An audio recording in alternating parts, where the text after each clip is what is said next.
అందరికీ నమస్కారం. భగవాన్ శ్రీ రమణ మహర్షుల దివ్య జీవిత మకరందం 56వ రోజుకి స్వాగతం. 5వ ప్రకరణం అర్హత, అభయము. అర్హత అనే అంశం గురించి భగవాన్ చెప్పిన విషయాలు విందాం.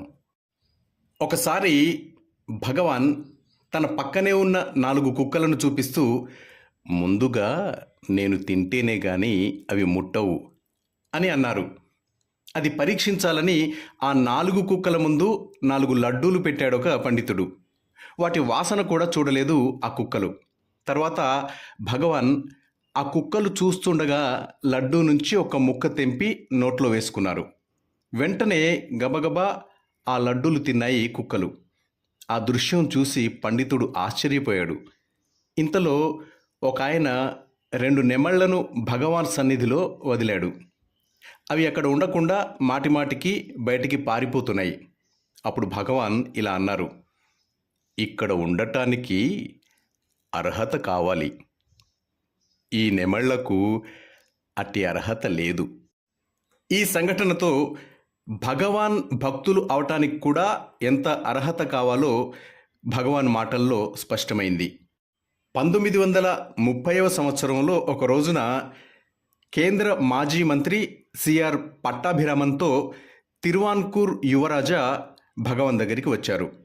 ఆయన భగవాన్ను దర్శించి, భగవాన్, మీరు బోధిస్తున్న విచారణ మార్గాన్ని అనుసరించటానికి కనీస అర్హత నాకు లేదని భావిస్తున్నాను.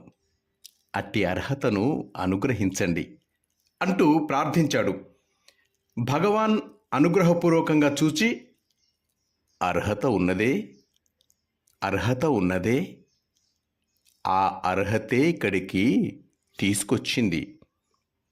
నా ఎడల భక్తి కలగటమే గొప్ప అర్హత అన్నారు. మరొక అంశం అభయం గురించి భగవాన్ చెప్పిన విషయాలు విందాం. శ్రీ రమణ భగవాన్ను స్మరిస్తూ వేలాది భక్తులు భౌతికంగా, ఆధ్యాత్మికంగా పరమాద్భుతమైన ఎన్నో ప్రయోజనాలు పొందుతున్నారు. దానిలోని రహస్యాన్ని శ్రీ రమణులే ఈ విధంగా విప్పి చెప్పారు. నా హృదయంలో కల్పవృక్షం, కామధేనువు, చింతామణులు ఉన్నాయి. మీ ప్రార్థన నా హృదయానికి తాకగానే అవి ఊహకందని మహావేగంతో స్వయం సంచలితమైన దైవశక్తిని పంపి మిమ్మల్ని ఉద్ధరిస్తున్నాయి. కల్పవృక్షం, కామధేనువు, చింతామణులు మనం కోరిన వాటినే ఇవ్వగలవు. కానీ కరుణామూర్తులైన శ్రీ రమణులు మనం కోరని, కోరలేని వరాలను కూడా అనుగ్రహించగలరు అని చెప్పడానికి నిదర్శనంగా ఇంకా కొన్ని సంఘటనలు విందాం. భగవాన్కు రంగస్వామి అనే సేవకుడు ఉండేవాడు. అతన్ని భగవాన్ నంది అని ముద్దుగా పిలిచేవారు. రంగస్వామి భగవాన్ను వదిలి ఇంటికి వెళ్లాల్సి వచ్చింది. అతడు కంట తడిపెట్టుకుని భగవాన్ ముందు నిలిచాడు. వానిని చూసి భగవాన్, ఒరేయ్ నంది, భయపడకు, నువ్వు నన్ను వదిలినా నిన్ను వదలను, అది నాకు తప్పదు, సంతోషంగా పో అని ఓదార్చారు రంగస్వామిని భగవాన్.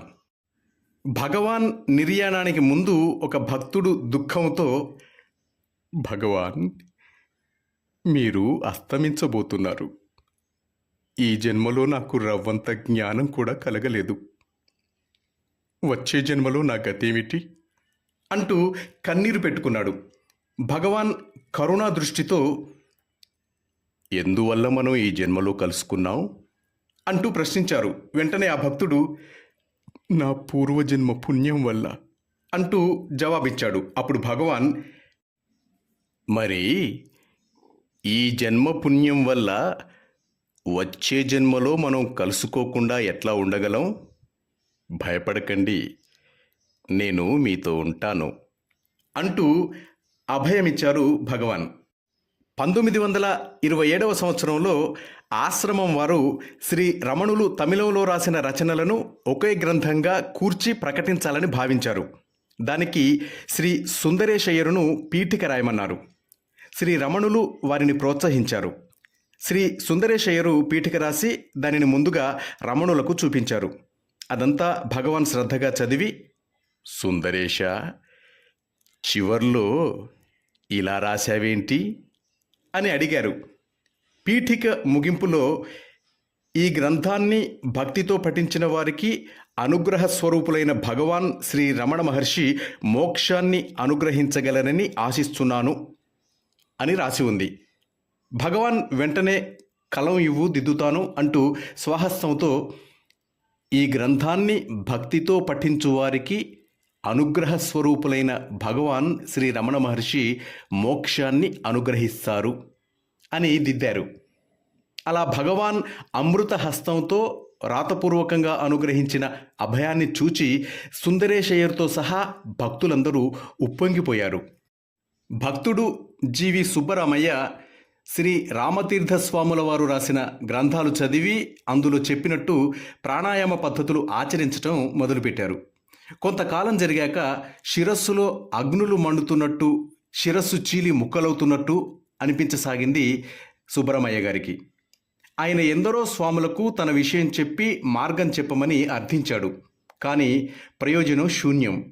ఇక భగవానే దిక్కని భావించాడు. ఓ రోజు రాత్రి 2 గంటల సమయంలో భగవానుల హాలు దగ్గరకు వెళ్ళాడు సుబ్బరామయ్య. భగవాన్ బల్లపై కూర్చుని ఉన్నారు. చుట్టుపక్కల ఎవరూ లేరు.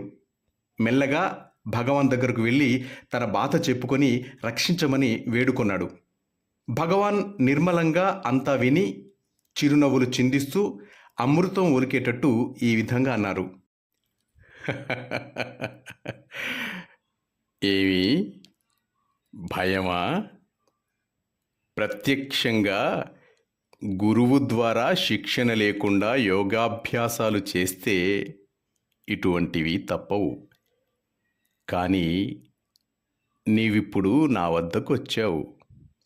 నా దగ్గరకు వచ్చిన తరువాత కూడా నీకు భయం ఎందుకు అంటూ ఆయన వంక కొంతసేపు నిశ్చలంగా చూసి రహస్యం చెప్తున్నట్టు కంఠస్వరాన్ని తగ్గించి ఒక్కొక్క అక్షరమే పలుకుతూ, సుబ్బరామయ్య గారు, ఈసారి మళ్ళీ మీకు ఆ భయం కలిగితే నన్ను తలుచుకోండి, నేనున్నాను, అది తొలగిపోతుంది అన్నారు. అంతే, భగవాన్ అభయం ఇచ్చిన నాటి నుండి ఆయన భయం తొలగిపోయింది. ఆశ్రమంలో చాలా కాలంగా ఉంటూ భగవాన్ దగ్గర పరిచర్య చేస్తున్న ఒక అతనికి ఊళ్ళో ఉన్న ఒక యువతితో స్నేహమైంది. ప్రతి రాత్రి ఆమె కోసం వెళ్ళేవాడు. ఈ విషయం తెలిసిన ఆమె బంధువులు అతన్ని ఎలాగైనా చంపేయాలనుకున్నారు. ఒకరోజు అతన్ని పట్టుకుని కట్టేశారు. అతను, భగవాన్, నీవే నాకు గతి అని అనుకున్నాడు మనసులో. మొత్తానికి ఎలాగో కట్లు విడిపించుకొని అర్ధరాత్రి భగవాన్ అంటూ ఆయన దగ్గరకు పరిగెత్తాడు. విరోధులు అతని వెంటపడ్డారు. ఎలాగైతేనే ఆశ్రమంలోకి వచ్చి పడ్డాడు. అది చూసి వాళ్ళు వెనక్కి వెళ్ళిపోయారు. వణుకుతున్న శరీరంతో ఆ అర్ధరాత్రి భగవాన్ని రక్షించమంటూ ప్రార్థనలు చేశాడు. వెంటనే హాలు తలుపులు మూయించి, భయం లేదు, ఏమిటి సంగతి అని బుజ్జగించి పడుకోబెట్టారు భగవాన్. ఎప్పటిలాగే మర్నాడు నుంచి అతడు ఆశ్రమంలో పనిచేస్తూనే ఉన్నాడు. భగవాన్ ఆ జరిగిన సంగతి గురించి కొంచెం కూడా మాట్లాడలేదు. కానీ ఇదంతా ఆశ్రమంలో తెలిసిపోయింది. అతని గురించి వారు భగవాన్తో చెప్పి అతన్ని ఆశ్రమం నుండి పంపించేయమన్నారు. కానీ కరుణామూర్తి అయిన భగవాన్ దానికి అంగీకరించలేదు. కానీ వాళ్ళు మళ్ళీ పట్టుబట్టారు. అతని వల్ల ఆశ్రమం పేరు చెడిపోతుందని అన్నారు. అప్పుడు వాళ్ల ముందే భగవాన్ అతన్ని పిలిచి అతనితో ఈ విధంగా అన్నాడు, నువ్వేదో చేశావు, కానీ నీ తెలివి తక్కువ వల్ల అది బయటపడింది. వాళ్ళు నిన్ను పొమ్మంటున్నారు. వాళ్ళు నీకన్నా ఎక్కువ పనులే చేస్తారు, కానీ అవి బయటపడనివ్వరు. ఆ జాగ్రత్త నీకు లేదు. ఇంకా వాళ్ళు ఊరుకోరు, నిన్ను బతకనివ్వరు. కొన్నాళ్ళు అంతా సర్దుకునేదాకా బయట ఉండు అని అన్నారు. కొందరు భక్తులతో మాట్లాడి అతను వేరే చోట ఉండటానికి ఏర్పాటు చేశారు భగవాన్. కొన్ని నెలలు గడిచాక తిరిగి అతన్ని ఆశ్రమంలోకి తెప్పించుకున్నారు. అలా దుర్మార్గులకు కూడా అభయమిచ్చి ఆదరించారు ప్రేమమూర్తి అయిన భగవాన్. మాస్టర్స్, 5వ ప్రకరణం ఇంతటితో పూర్తయింది. రేపు 6వ ప్రకరణం సమత్వము గురించి విందాం. అంతవరకు సెలవు తీసుకుంటూ మీ నవీన్, వరంగల్.